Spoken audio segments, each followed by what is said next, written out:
So who is the worst director ever? Is it Uwe Boll, Edward, or maybe Neil Breen?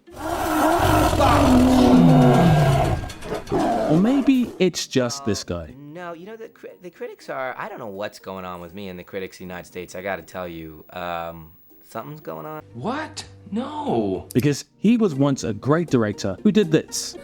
I see dead people. And this. They called me Mr. Glass. He even did this. The 18th reported crop site in that country in the last... But now he does this.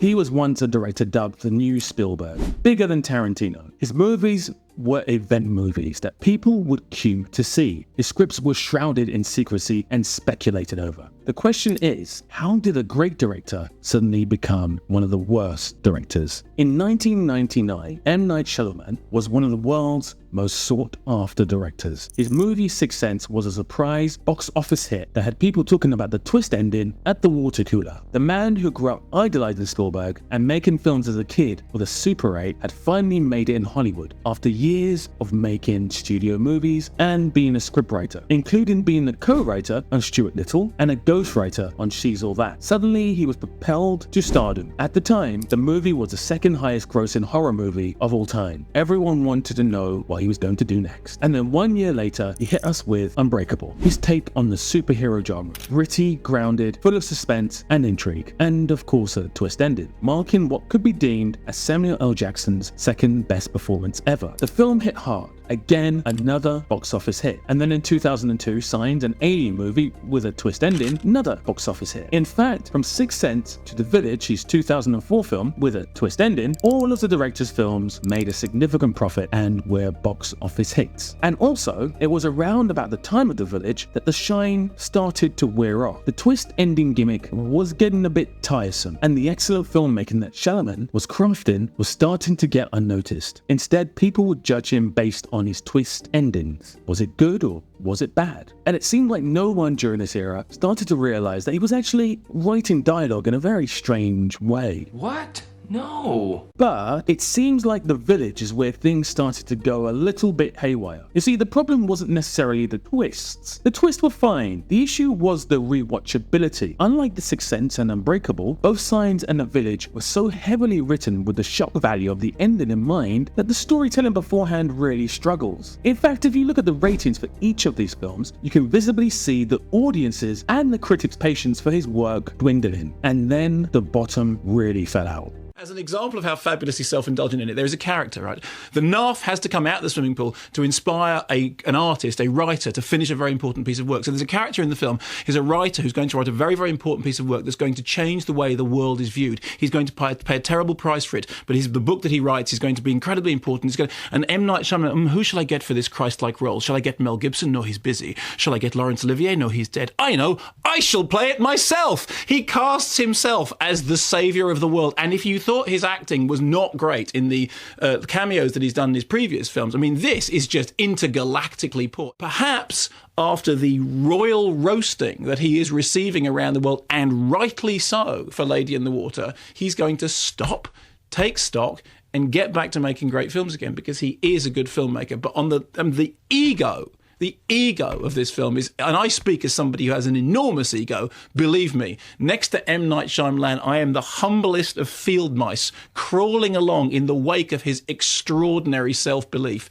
It's awful. Lady in the Water was a commercial, critical, and career flop. A film he says he wrote for his daughter, who is now, coincidentally, a filmmaker in her own right, with the release of her film The Watchers coming out just this year. But what followed Lady in the Water was an even worse film, The Happening.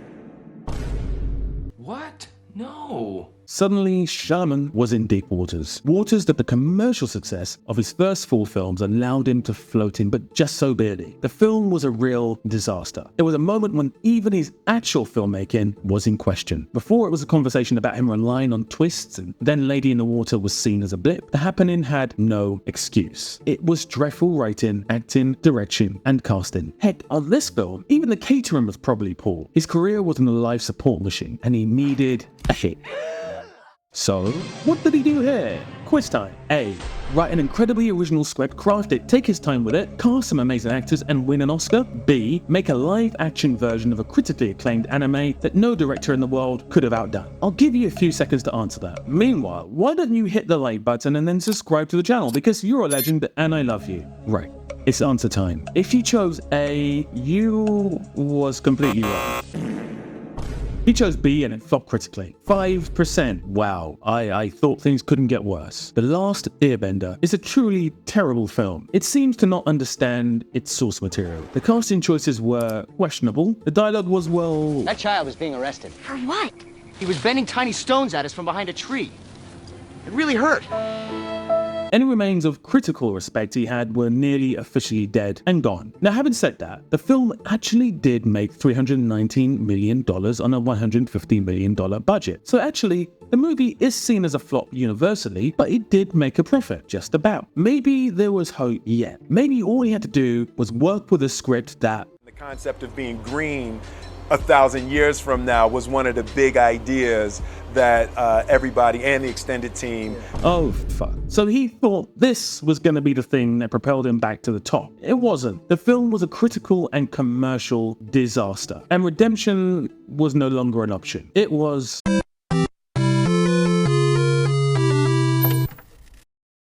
Until something strange happened. Shyamalan self-funded a $5 million horror film called The Visit. Every studio passed on it. His reputation was in the water, and it had officially sank and drowned. But the film went on to make $98 million on just a $5 million budget. And the film, whilst not a full-on critical hit, definitely fared better than his last few movies. And then in 2017, something even stranger happened.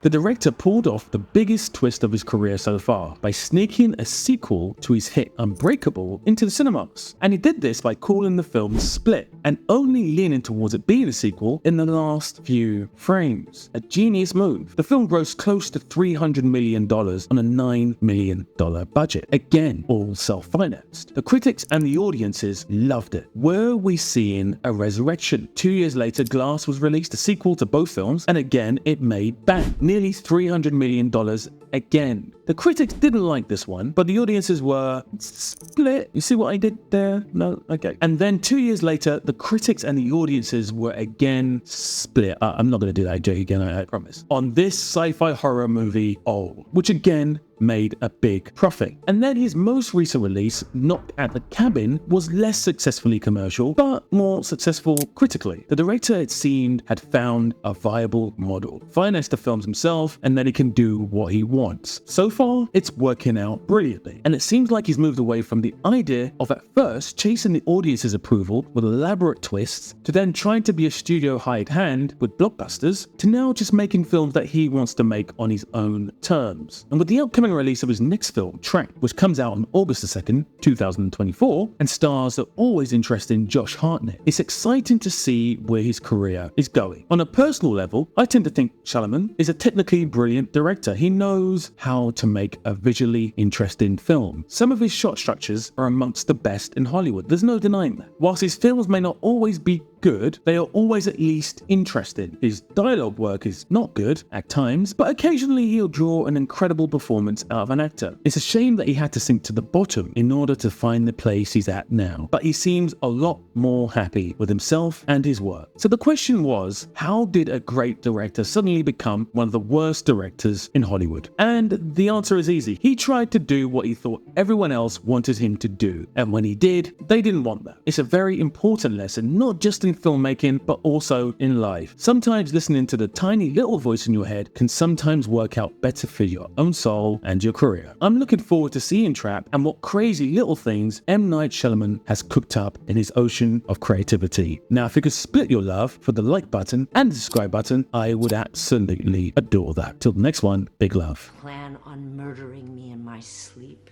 What? No.